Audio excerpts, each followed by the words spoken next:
For years, anybody who questioned weather modification was labeled crazy or a conspiracy theorist.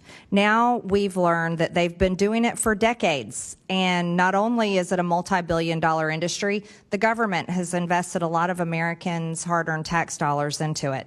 They've been forced to spin it, and apparently it is now the only way we are going to save humanity.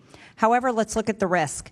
According to GAO, injecting a cloud with silver iodide increases precipitation anywhere from 0 to 20%. It could be even more, but the truth is that we really don't know for certain. The questions that are asked is, can you control the exact amount of precipitation that a cloud will produce if it is injected with silver iodide or another cloud seeding agent? Can you control where the precipitation is going to land with 100% certainty? Can you say that it will not cause or enhance flooding with 100% certainty? Is there any way to measure with absolute certainty the effectiveness of seeding a cloud? Do we know with 100% certainty how much rain a cloud would have produced if it had not been seeded? And lastly, did the American people ever get to have a say in any of this? The truth is that there's absolutely no way to measure the effectiveness of cloud seeding. But something else that needs to be known is the American people deserve to know that there is very little rules and regulations over this. These companies that perform cloud seeding and other types of geoengineering projects have to fill out forms from NOAA, and they have to list what agents they're using. And there is a category that simply says other, and they don't have to even fill out what other means. And I think that's extremely concerning. But I'd like to talk a little bit more about solar geoengineering. It's completely different. More consequential approach to human manipulation of the planet's climate.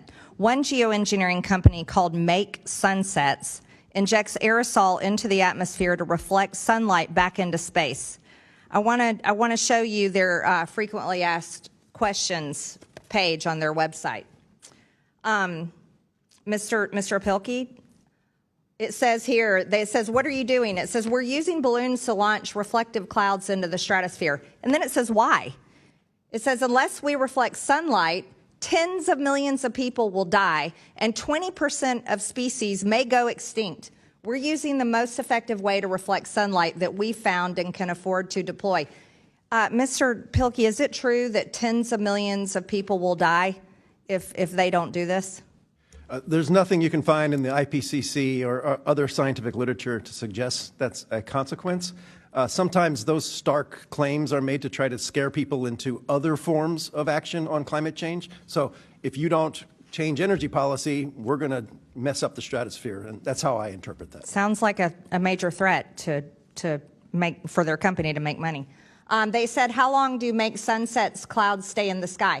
Depending on the altitude and latitude at which we release them, anywhere between 6 months and 3 years.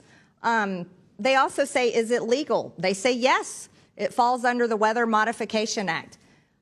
Then they have a question here, Mr. Marks, I would like you to stop doing this. And they say, and we would like an equitable future with breathable air and no wet bulb events for generations to come. Convince us there's a more feasible way to buy us time to get there, and we'll stop. We'll happily debate anyone on this.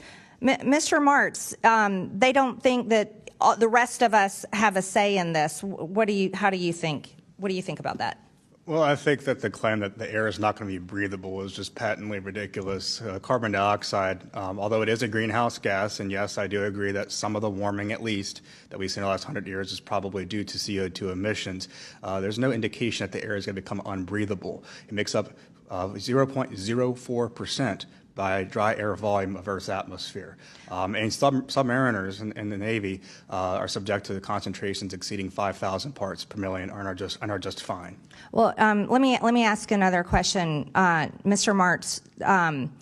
You know, it's sulfur, right, that is put into the air. Is there health consequences for people, especially like after volcanic eruptions? Is there health consequences to that type of injection into the atmosphere? Well, sulfur dioxide, if it's injected into the stratosphere, obviously it blocks out solar radiation, and so that would potentially, that could, if it's implemented on a large enough scale over a long period of time, it could reduce crop yields because obviously plants need sunlight to grow. They need water and CO2, just basic photosynthesis.